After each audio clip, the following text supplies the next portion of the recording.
ಆತ್ಮೀಯ ವಿದ್ಯಾರ್ಥಿಗಳೇ ನಮಸ್ಕಾರ. ನಾನು ನಿಮ್ಮ ಡಾಕ್ಟರ್ ರವಿಶಂಕರ್, ಕ್ರಿಸ್ತು ಜಯಂತಿ ಕಾನೂನು ಮಹಾವಿದ್ಯಾಲಯ. ವಿದ್ಯಾರ್ಥಿಗಳೇ, ಕಾನೂನು ಕನ್ನಡ ಪಠ್ಯದಲ್ಲಿ ಸಾಹಿತ್ಯದ ಮೂಲಕ ಮಾನವೀಯ ಮೌಲ್ಯಗಳನ್ನು ತಿಳಿಸುವ ಕಾರಣದಿಂದ ಕೆಲವು ವಚನಗಳು, ಕೀರ್ತನೆಗಳು ಹಾಗೂ ಕನ್ನಡದ ಪ್ರಮುಖ ಪದ್ಯಗಳನ್ನು ನಿಮಗೆ ಪಠ್ಯವಾಗಿ ಇಲ್ಲಿ ನೇಮಿಸಲಾಗಿದೆ. ಮುಖ್ಯವಾಗಿ ಮೊದಲಿಗೆ ವಚನ ಸಾಹಿತ್ಯವನ್ನು ನೀಡಲಾಗಿದೆ. ವಚನ ಸಾಹಿತ್ಯ ಕುರಿತು ಕೆಲವು 3 ಜನ ವಚನಕಾರರ ಕೆಲವು ವಚನಗಳನ್ನು ಇಲ್ಲಿ ನಿಮ್ಮೆದುರಿಗೆ ನಾನು ವಿವರಿಸಲು ಇಷ್ಟಪಡ್ತೇನೆ. ಮುಖ್ಯವಾಗಿ ಮೊದಲಿಗೆ ಬಸವಣ್ಣನವರ ವಚನವನ್ನು ನಾವು ಅರ್ಥ ಮಾಡಿಕೊಳ್ಳೋಣ. ಬಸವಣ್ಣನವರ ಕುರಿತು ಒಂದೆರಡು ಮಾತುಗಳು. ಬಸವಣ್ಣ ಎಂದ ಕ್ಷಣ ನಮಗೆ ವಚನ ಸಾಹಿತ್ಯ, ಕಾಯಕವೇ ಕೈಲಾಸ ಮೊದಲಾದಂತೆ ನೆನಪಾಗುತ್ತೆ. ಯಾಕೆಂದರೆ ಇಡೀ ಶರಣ ಪರಂಪರೆಯನ್ನು ವಚನಗಳ ಮೂಲಕ ಬಸವಣ್ಣನವರು ಸಮನ್ವಯಗೊಳಿಸಿದವರು. ಬಸವಣ್ಣ ಜನಿಸಿದ್ದು ವಿಜಯಪುರ ಜಿಲ್ಲೆಯ ಬಸವನ ಬಾಗೇವಾಡಿಯಲ್ಲಿ. ತಂದೆ ಮಾದರಸ, ತಾಯಿ ಮಾದಲಾಂಬಿಕೆ. ಇವರು ಬಸವ, ಬಸವೇಶ್ವರ ಮೊದಲಾದಂತೆ ಇವತ್ತು ಪ್ರಚಲಿತ ಇರೋದನ್ನ ಗಮನಿಸಬಹುದು. ಭಾರತದ 12ನೇ ಶತಮಾನದ ಕನ್ನಡದ ಒಬ್ಬ ತತ್ವಜ್ಞಾನಿ, ಇವತ್ತು ವಿಶ್ವದ ತತ್ವಜ್ಞಾನಿ.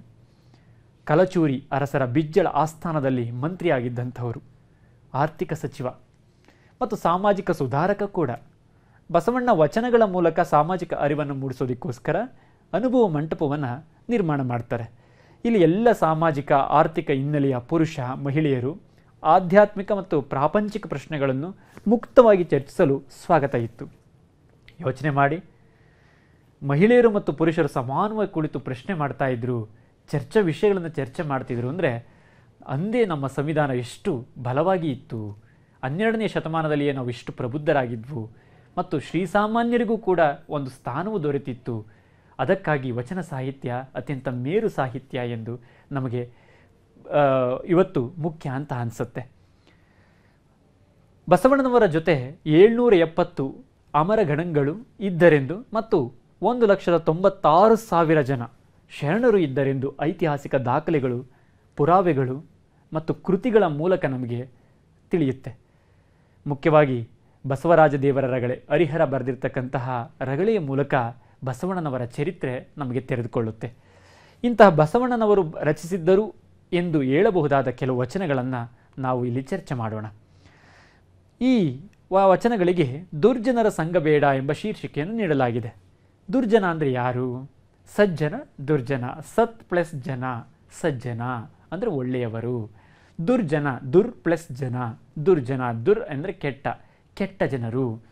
ಅಂದರೆ ಇಲ್ಲಿ ಶೀರ್ಷಿಕೆ ಹೇಳ್ತಾ ಇದೆ ದುರ್ಜನರ ಸಂಘ ಬೇಡ ಅಂತ. ಅಂದರೆ ಕೆಟ್ಟವರ ಸಂಘ ಬೇಡಪ್ಪ.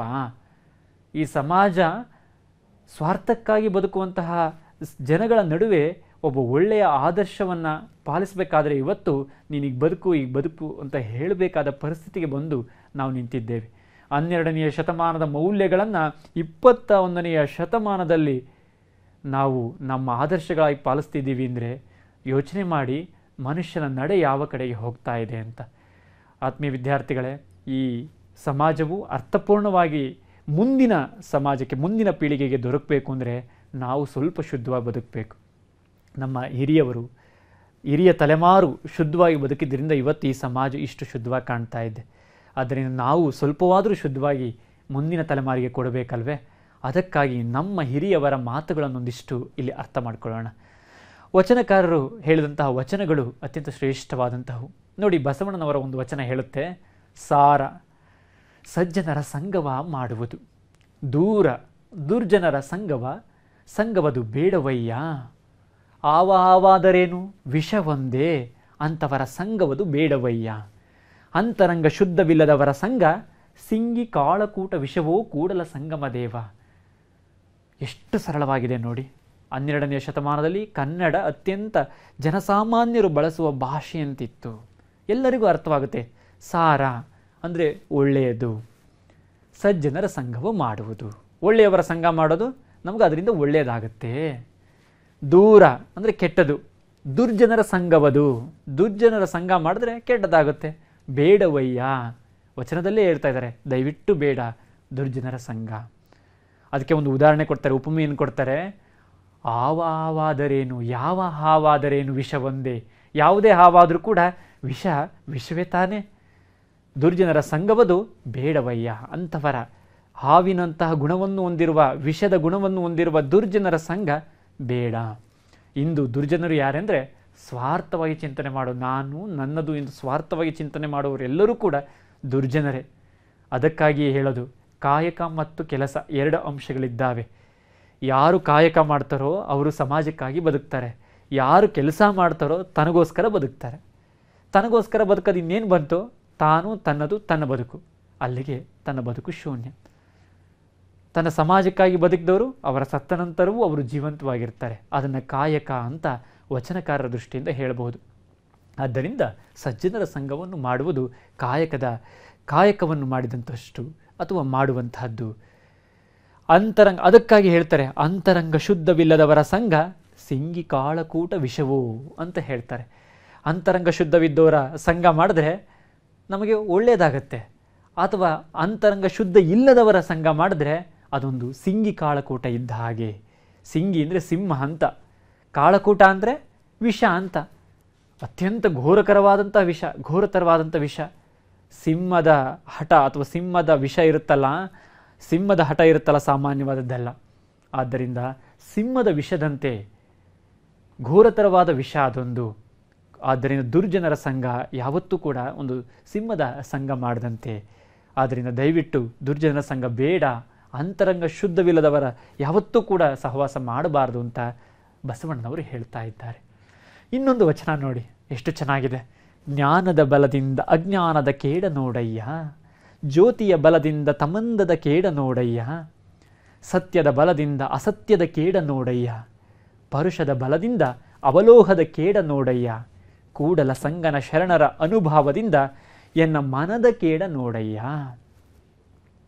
ಕೇಡು ಅಂದರೆ ಹೋಗಲಾಡಿಸುವುದು ಅಂತ ಅರ್ಥ, ಇಲ್ಲವಾಗಿಸುವುದು, ಕಳೆಯುವುದು ಅಂತ.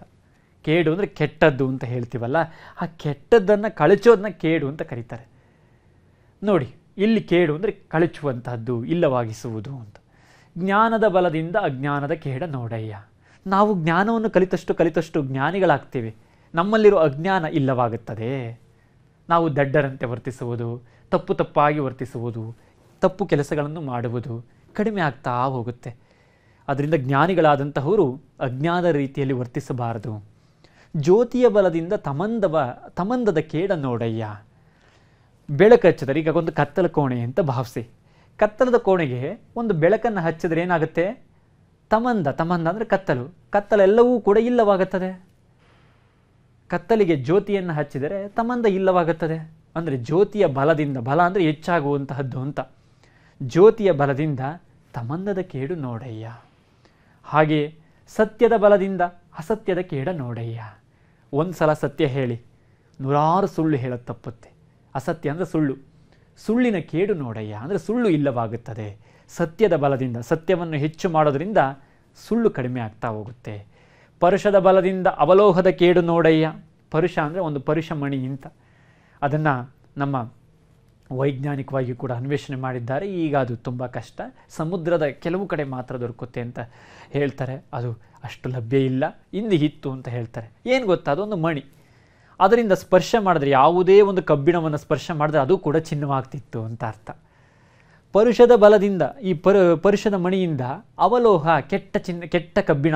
ಅವಲೋಹ ಅಂದರೆ ಒಂದು ಕೆಟ್ಟ ಕಬ್ಬಿಣ, ಲೋಹ, ಒಂದು ಕೆಟ್ಟ ಲೋಹ, ತುಕ್ಕು ಬಂದಿರತಕ್ಕಂತಹ ಒಂದು ಲೋಹ. ಪರುಷದ ಬಲದಿಂದ ತುಕ್ಕು ಬಂದ ಒಂದು ಲೋಹವನ್ನೂ ಕೂಡ ಇಲ್ಲವಾಗಿಸಿ, ಅದರ ತುಕ್ಕವನ್ನು ಇಲ್ಲವಾಗಿಸಿ ಚಿನ್ನವನ್ನಾಗಿ ಮಾಡಬಹುದು. ಅಂದರೆ ಸಜ್ಜನರ ಸಂಘ, ಒಬ್ಬ ಒಳ್ಳೆಯ ಸ್ನೇಹಿತನಿಂದ ಒಬ್ಬ ಕೆಟ್ಟವನು ಕೂಡ ಒಳ್ಳೆಯನಾಗ್ತಾ ಹೋಗ್ತಾನೆ. ಆದರೆ ಸಂಘದಿಂದ ಸನ್ಯಾಸಿ ಕೆಟ್ಟ ಅನ್ನೋ ಹಾಗೆ ಕೆಟ್ಟವನಿಂದ ಒಬ್ಬ ಒಳ್ಳೆಯನೂ ಕೂಡ ಕೆಟ್ಟು ಹೋಗುವಂಥದ್ದು ಆಗಬಾರ್ದು. ಅದರಿಂದ ಕೆಟ್ಟವನಾದರೂ ಕೂಡ ಒಳ್ಳೆಯವರ ಸಹವಾಸ ಮಾಡಿ ತಾನು ಒಳ್ಳೆಯವನಾಗುವಂತಹದ್ದು ಮಾಡಬೇಕು. ಇದಕ್ಕೆ ನಾವು ಬುದ್ಧನ ಉದಾಹರಣೆಯನ್ನು ನೋಡಬಹುದು, ಬಸವಣ್ಣನ ಉದಾಹರಣೆಯನ್ನು ನೋಡಬಹುದು. ಸಾಕಷ್ಟು ಜನರು ಅಂತಹ ಅನುಭಾವಿಗಳ ಕೆಳಗೆ ಬಂದಂತಹ ಕಟುಕರೆಲ್ಲರೂ ಕೂಡ ಒಳ್ಳೆಯವರಾದದ್ದನ್ನು ಗಮನಿಸ್ಬೋದು. ಅದರಲ್ಲಿಯೂ ಬುದ್ಧ ಮತ್ತು ಅಂಗುಲಿಮಾಲ ಕತೆ ನಮಗೆ ಇವತ್ತಿಗೆ ಇಷ್ಟು ಮಾರ್ಗದರ್ಶಿ ಅಲ್ವೇ? ಇದಕ್ಕೆ ಸೂಕ್ತವಾದ ಉದಾಹರಣೆಯೂ ಕೂಡ ಹೌದು. ಕೂಡಲ ಸಂಗನ ಶರಣರ ಅನುಭವದಿಂದ ಎನ್ನ ಮನದ ಕೇಡು ನೋಡಯ್ಯ. ನನ್ನ ಮನಸ್ಸಿನಲ್ಲಿಯೂ ಕೂಡ ಕೆಟ್ಟ ವಿಚಾರಗಳು ಬರ್ಬೋದು, ಕೆಟ್ಟ ಆಲೋಚನೆಗಳು ಬರ್ಬೋದು. ಅದಕ್ಕೆ ನಾವೇನು ಮಾಡಬೇಕು? ಕೂಡಲ ಸಂಗನ ಶರಣರ ಅನುಭವದ ಮಾತುಗಳನ್ನ ಕೇಳಬೇಕು. ಶರಣರು ಯಾವಾಗಲೂ ಒಳ್ಳೆಯ ಮಾತುಗಳನ್ನ ಆಡ್ತಾರೆ. ಶರಣನಾಗುವುದು ಅಂದರೆ ಒಳ್ಳೆಯ ಮನುಷ್ಯನಾಗುವುದು, ಮೊದಲಿಗೆ ಮನುಷ್ಯನಾಗುವುದು.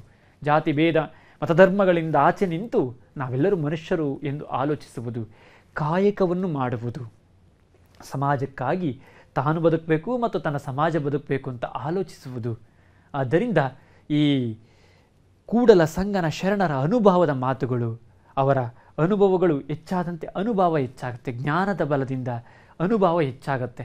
ಅಂತಹ ಅನುಭವದಿಂದ ತನ್ನ ಮನಸ್ಸಿನ ಕೇಡನ್ನು ಕೆಟ್ಟದ್ದನ್ನು ಇಲ್ಲವಾಗಿಸಬಹುದು ಅಂತ ಬಸವಣ್ಣ ಹೇಳ್ತಾರೆ. ಇನ್ನು ಅಕ್ಕಮಹಾದೇವಿ ವಚನವನ್ನು ಗಮನಿಸೋಣ. ಅಕ್ಕಮಹಾದೇವಿ ನಮಗೆಲ್ಲರಿಗೂ ಗೊತ್ತಿರುವಂತಹವರೇ. ಕನ್ನಡದ ಪ್ರಥಮ ಮಹಿಳಾ ಕವಯತ್ರಿ ಅಂತ ಕರೀತಾರೆ.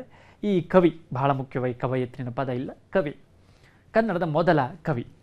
ಅಕ್ಕಮಹಾದೇವಿಯವರನ್ನು ಶರಣ ಚಳುವಳಿಯ ಪ್ರಮುಖರಾಗಿ, ಸ್ವಾಭಿಮಾನದ ಹೆಣ್ಣಾಗಿ, ಸ್ವಾಭಿಮಾನದ ಪ್ರತೀಕವಾಗಿ, ಸ್ತ್ರೀವಾದಿ ಚಳುವಳಿಯ ನಿಜವಾದ ಪ್ರತಿಪಾದಕಿಯಾಗಿ, ಅಕ್ಕರೆಯ ಅಕ್ಕನಾಗಿ, ಹೀಗೆ ಹಲವು ರೀತಿಯಲ್ಲಿ ಗುರುತಿಸಬಹುದಾಗಿದೆ.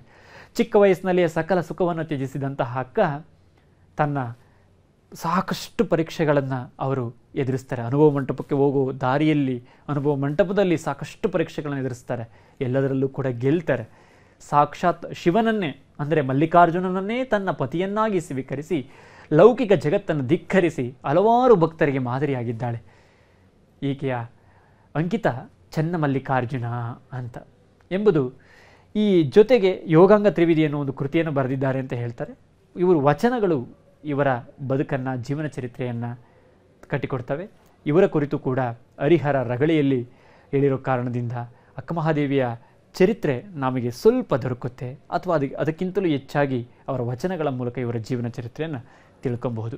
ಇವರು ಹೇಗೆ ಮೌಲ್ಯಗಳನ್ನು ಈ ವಚನದ ಮೂಲಕ ತಿಳಿಸ್ತಾರೆ ಗಮನಿಸೋಣ. ಅರಿಯದವರೊಡನೆ ಸಂಗವ ಮಾಡಿದರೆ ಕಲ್ಲು ಹೊಯ್ದು ಕಿಡಿಯ ತೆಗೆದುಕೊಂಬಂತೆ, ಬಲ್ಲವರೊಡನೆ ಸಂಗವ ಮಾಡಿದರೆ ಹೊಸೆದು ಬೆಣ್ಣೆಯ ತೆಗೆದುಕೊಂಬಂತೆ, ಚನ್ನಮಲ್ಲಿಕಾರ್ಜುನಯ್ಯ ನಿಮ್ಮ ಶರಣರ ಸಂಘ ಕರ್ಪೂರ ಗಿರಿಯ ಊರಿಕೊಂಡಂತೆ. ಅರಿಯದವರೊಡನೆ ಸಂಗವ ಮಾಡಿದರೆ ಕಲ್ಲು ಹೊಯ್ದು ಕಿಡಿಯ ತೆಗೆದುಕೊಂಬಂತೆ. ಅಪ್ರಯೋಜನ. ಅಂದರೆ ಜ್ಞಾನ ಇಲ್ಲದೆಯವರು ಸಂಘ ಮಾಡಿದ್ರೆ ಸಾಕಷ್ಟು ಕಲ್ಲು ಹೊಯ್ದು, ಅಂದರೆ ಕಲ್ಲಿಗೆ ಕಲ್ಲು ತಾಗಿಸಿದಾಗ ಕಿಡಿ ಬರುತ್ತೆ. ಒಂದು ಚಿಕ್ಕ ಬೆಂಕಿ, ಪ್ರಯೋಜನವಿಲ್ಲ. ಅಷ್ಟು ಶ್ರಮ ಹಾಕಬೇಕು ಒಂದು ಚಿಕ್ಕ ಬೆಂಕಿಗೆ. ಆದರೆ ಒಳ್ಳೆಯವರು ಸಂಘ ಮಾಡಿದ್ರೆ ಹೊಸೆದು ಬೆಣ್ಣೆಯ ತೆಗೆದುಕೊಂಬಂತೆ, ಮೊಸರು ಕಳೆದಷ್ಟು ಒಳ್ಳೆ ಬೆಣ್ಣೆ ಬರುತ್ತೆ. ಬೆಣ್ಣೆಯ ಪ್ರಯೋಜನವೇನು, ಬೆಂಕಿಯ ಪ್ರಯೋಜನವೇನು? ಇಲ್ಲಿ ಬೆಂಕಿಯಿಂದಲೂ ಉಪಯೋಗ ಆ ದೃಷ್ಟಿಯಲ್ಲಿ ನೋಡಬಾರ್ದು. ಅಂದರೆ ಒಳಿತು ಕೆಡುಕನ್ನು ನಾವು ನಿರ್ದೇಶನ ಮಾಡ್ಕೊಬೇಕು. ಬೆಂಕಿ ಅಂದರೆ ಕೆಟ್ಟದ್ದು, ಬೆಣ್ಣೆ ಅಂದರೆ ಒಳ್ಳೆಯದ್ದು, ಈ ದೃಷ್ಟಿಯಲ್ಲಿ ನೋಡಬೇಕು. ಆದರೂ ಹೊಸೆದು ಬೆಣ್ಣೆಯ ತೆಗೆದುಕೊಂಬಂತೆ, ಚನ್ನಮಲ್ಲಿಕಾರ್ಜುನಯ್ಯ ನಿಮ್ಮ ಶರಣರ ಸಂಘ ಕರ್ಪೂರ ಗಿರಿಯ ಉರಿಕೊಂಡಂತೆ. ಕರ್ಪೂರದ ಬೆಟ್ಟವನ್ನು ನಾವು ಬೆಂಕಿ ಇಟ್ಟು ಬೇಯಿಸಿದ್ರೆ ಏನಾಗುತ್ತೆ ಯೋಚನೆ ಮಾಡಿ. ಅಲ್ಲಿ ಏನೂ ಇರೋದಿಲ್ಲ. ಯಾಕೆಂದರೆ ಕರ್ಪೂರ ನೋಡಿ, ಕರ್ಪೂರ ಹಚ್ಚಿ ನೋಡಿ, ಕೊನೆಗೆ ಏನೂ ಇರೋದಿಲ್ಲ, ನಾಮಾಶೇಷ. ಅದೇ ರೀತಿಯಲ್ಲಿ ಶರಣರ ಸಂಘವನ್ನು ಮಾಡಿದ್ರೆ ಕರ್ಪೂರದ ಬೆಟ್ಟವನ್ನೇ ಹಚ್ಚಿದ್ರೂ ಏನೂ ಸಿಗೋದಿಲ್ವಲ್ಲ. ಹಾಗೆ ಕೆಡುಕಾಗಲಿ ಒಳಿತಾಗಲಿ ಏನೂ ಇಲ್ಲದೆ ಮನುಷ್ಯನಾಗಿ ಬದುಕ್ಬೋದು ಈ ಶರಣರ ಸಂಘದಿಂದ. ಅದರಿಂದ ಅರಿಯದವರ ಸಂಘ ಮಾಡಬೇಕೇ ಹೊರತು ಅರಿಯದೇ ಇದ್ದವರ ಸಂಘ ಮಾಡಬಾರ್ದು. ಬಲ್ಲವರೊಡನೆ ಸಂಘ ಮಾಡಬೇಕು. ಆದ್ದರಿಂದ ಅರಿಯದವರೊಡನೆ, ಎಲ್ಲ ಅರಿತವರೊಡನೆ ಸಂಘ ಮಾಡಬೇಕು. ಅರಿಯದವರೊಡನೆ ಸಂಘ ಮಾಡಿದ್ರೆ ಏನು ಬಂತು ಪ್ರಯೋಜನ ಅಂತ ಅಕ್ಕಮಹಾದೇವಿ ಹೇಳ್ತಾ ಇದ್ದಾರೆ. ಅಷ್ಟೇ ಅಲ್ಲೇ ಸಂಘ ಅಂದರೆ ಏನು ಅನ್ನೋದಕ್ಕೆ ಅಕ್ಕಮಹಾದೇವಿಯರ ಈ ವಚನ ವಿಶೇಷ. ಸಂಘದಿಂದಲ್ಲದೆ ಅಗ್ನಿ ಹುಟ್ಟದು, ಸಂಘದಿಂದಲ್ಲದೆ ಬೀಜ ಮೊಳೆದೋರದು, ಸಂಘದಿಂದಲ್ಲದೆ ದೇಹವಾಗದು, ಸಂಘದಿಂದಲ್ಲದೆ ಸರ್ವಮುಖದೋರದು. ಚನ್ನಮಲ್ಲಿಕಾರ್ಜುನ ದೇವಯ್ಯ ನಿಮ್ಮ ಶರಣರ ಅನುಭವ ಸಂಘದಿಂದ ಆನು ಪರಮ ಸುಖಿಯಾದೆನು. ಸಂಘದಿಂದ ಬೆಂಕಿ ಹುಟ್ಟುತ್ತೆ. ನಾವು ಹಿಂದೆ ಮಾತಾಡಿದ್ವಲ್ಲ, ಕಲ್ಲು ಸೋಕಿಸಿದ್ರೆ ಬೆಂಕಿ ಸೃಷ್ಟಿಗೊಳ್ಳುತ್ತೆ. ಸಂಘದಿಂದ ಒಂದು ಬೀಜ ಮೊಳಕೆ ಹೊಡೆಯುತ್ತೆ, ಹೌದಲ್ವೇ? ಮಣ್ಣು ಮತ್ತು ಬೀಜ ಸೇರಿದಾಗ ಒಂದು ಬೀಜ ಮೊಳಕೆ ಹೊಡೆಯುತ್ತೆ. ಸಂಘದಿಂದ ದೇಹವಾಗುತ್ತೆ. ಅಪ್ಪ ಅಮ್ಮ ಕೂಡಿದಾಗ ಒಂದು ಮಗು ಸೃಷ್ಟಿಗೊಳ್ಳುವಂತಹದ್ದು. ಸಂಘದಿಂದಲ್ಲದೆ ಈ ಜಗತ್ತಿನಲ್ಲಿ ಯಾವುದೂ ಕೂಡ ಸೃಷ್ಟಿಯಾಗೋದಿಲ್ಲ. ಏಕಮುಖವಾಗಿ ಸೃಷ್ಟಿಯಾಗಲು ಸಾಧ್ಯವೇ ಇಲ್ಲ. ಚನ್ನಮಲ್ಲಿಕಾರ್ಜುನ ದೇವಯ್ಯ ನಿಮ್ಮ ಶರಣರ ಅನುಭವದಿಂದ, ಅವರ ಸಂಘದಿಂದ ನಾನು ಸುಖಿಯಾಗಿದ್ದೇನೆ. ನಾನು ಸುಖವಾಗಿರಬೇಕು ಅಂದರೆ ಒಳ್ಳೆಯವರ ಸ್ನೇಹ ಮಾಡಬೇಕು, ಶರಣರ ಸ್ನೇಹ ಮಾಡಬೇಕು ಅಂತ ಹೇಳ್ತಾ ಇದ್ದಾರೆ. ಕೊನೆಯ ಒಂದು ವಚನವನ್ನು ಗಮನಿಸೋಣ. ಜೇಡರ ದಾಸಿಮಯ್ಯನವರ ವಚನ ಇದು. ಜೇಡರ ದಾಸಿಮಯ್ಯ ನಮಗೆಲ್ಲರಿಗೂ ಗೊತ್ತಿರುವಂತಹದ್ದೇ. ಈ ವಚನದಲ್ಲಿ ಆದ್ಯ ಪ್ರವರ್ತಕ ಅಂತ ಕರೀತಾರೆ. ಇವರೇ ಮೊದಲ ವಚನಕಾರರು ಅಂತ ಗುರುತಿಸ್ತಾರೆ. ಇವರು ಮೂಲತಃ ನೇಯ್ಗೆ ವೃತ್ತಿಯಲ್ಲಿದ್ದಂಥವರು, ಶಿವನಿಗೆ ಬಟ್ಟೆಯನ್ನು ಕೊಟ್ಟು ಅಪೂರ್ವ ಭಕ್ತಿಯನ್ನು ಮೆರೆದಂತಹವರು ಇವರು. ಮತ್ತು ಮೊದಲಿಗೆ ವೃತ್ತಿಯ ಮೂಲಕ ವಚನಗಳನ್ನು ರಚನೆ ಮಾಡ್ತಾ ವೃತ್ತಿಯನ್ನು ವಚನಗಳಲ್ಲಿ ಸೇರಿಸ್ತಾ ವೃತ್ತಿಯೂ ಕೂಡ ಮಹತ್ತರವಾದದ್ದು, ತನ್ನ ವೃತ್ತಿಯೇ ಪರಮತೃಪ್ತಿ ಎಂಬುದನ್ನು ಸೂಚಿಸಿದಂಥವರು. ಸತಿ ದುಗ್ಗಲೆಯೊಂದಿಗೆ ಇವರು ಸಂಸಾರವನ್ನು ಮಾಡ್ತಲೇ ಕಾಯಕವನ್ನು ಕೈಲಾಸವಾಗಿಸಿಕೊಂಡ ಒಬ್ಬ ಸಾಧಕ. ಇವರ ಅಂಕಿತ ನಾಮ ರಾಮನಾಥ ಎಂಬುದು. ನೋಡಿ, ಇವರ 2 ವಚನಗಳು ತುಂಬ ಸರಳವಾಗಿ ನಾನಿಲ್ಲಿ ಉಲ್ಲೇಖ ಮಾಡ್ತೇನೆ.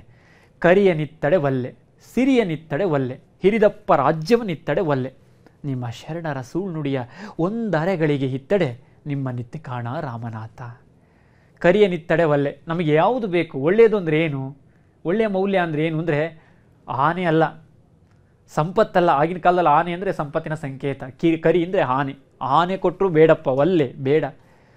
ಸಿರಿ ಅಂದರೆ ಸಂಪತ್ತು ಕೊಟ್ಟರೂ ಕೂಡ ಬೇಡ. ಇರಿದಪ್ಪ ರಾಜ್ಯವನ್ನು ಇತ್ತಡೆ ಒಲ್ಲೆ ಬೇಡ.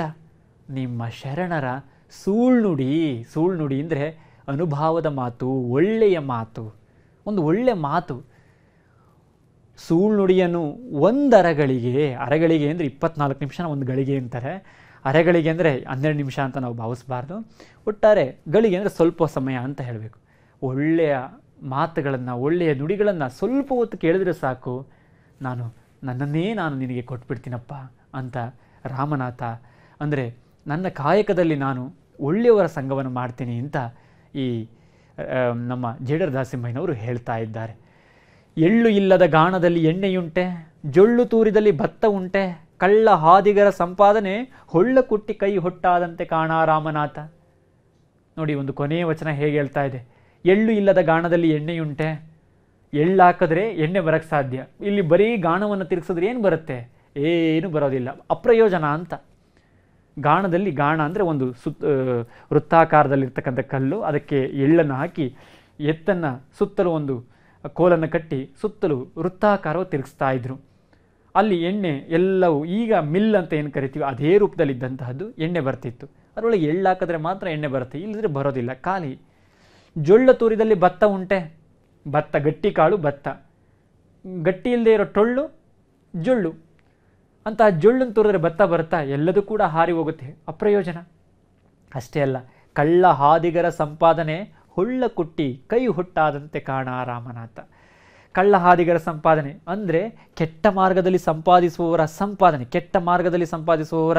ಯಾವುದೇ ಸಂಪತ್ತು ಹೊಳ್ಳ ಕುಟ್ಟಿ ಕೈ ಹೊಟ್ಟಾದಂತೆ.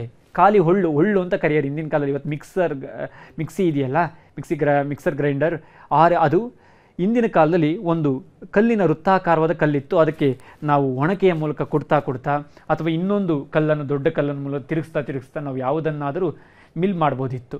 ಅಂತಹ ಹೊಳ್ಳನ್ನು ಏನು ಹಾಕದೆ ಕೊಟ್ಟಿದ್ರೆ ಏನಾಗುತ್ತೆ? ಕೈ ಒಟ್ಟಾಗುತ್ತೆ ಹೊರತು, ಅಂದರೆ ಚರ್ಮ ಏಳುತ್ತೆ ಹೊರತು ಪ್ರಯೋಜನ ಏನೂ ಇಲ್ಲ. ಸಮಾಜದಲ್ಲಿ ಯಾವತ್ತೂ ಕೂಡ ಪ್ರಯೋಜನವಾದ ಕೆಲಸ ಮಾಡಿ ಕೆಟ್ಟವರ ಸಂಘ ಮಾಡೋದು ಅಪ್ರಯೋಜನ, ಒಳ್ಳೆಯವರ ಸಂಘ ಮಾಡೋದು ಪ್ರಯೋಜನ. ಆದ್ದರಿಂದ ಒಳ್ಳೆಯವರ ಸಹವಾಸವನ್ನು ಮಾಡಬೇಕು, ದುರ್ಜನರ ಸಹವಾಸ ಮಾಡಬಾರದು ಎಂಬುದನ್ನು ಈ ವಚನ ತಿಳಿಸುತ್ತೆ. ನಾಳೆ ದಿನ ನೀವು ಕಾನೂನನ್ನು ಹೇಳಿಕೊಡುವಾಗ ಎಂತಹವರ ಸಹವಾಸ ಮಾಡಿದ್ದಾನೆ ಅನ್ನೋದ್ರ ಮೂಲಕ ಕಾನೂನು ನಿರ್ಣಯ ಮಾಡಬಹುದು. ವಿದ್ಯಾರ್ಥಿಗಳ ಒಟ್ಟಾರೆ ಈ ವಚನಗಳಲ್ಲಿ ದುರ್ಜನರ ಸಂಘ ಅಂದರೆ ಏನು, ದುರ್ಜನರ ಸಂಘದ ಕುರಿತು ಬರೆಯಿರಿ ಅಂತ ಕೇಳಬಹುದು. ಅಥವಾ ಈ ವಚನಗಳು ಮಾನವೀಯ ಮೌಲ್ಯಗಳನ್ನು ಹೇಗೆ ತಿಳಿಸ್ತವೆ ಅಂತ ಕೂಡ ಪ್ರಶ್ನೆ ಕೇಳಬಹುದು. ನಮಸ್ಕಾರ.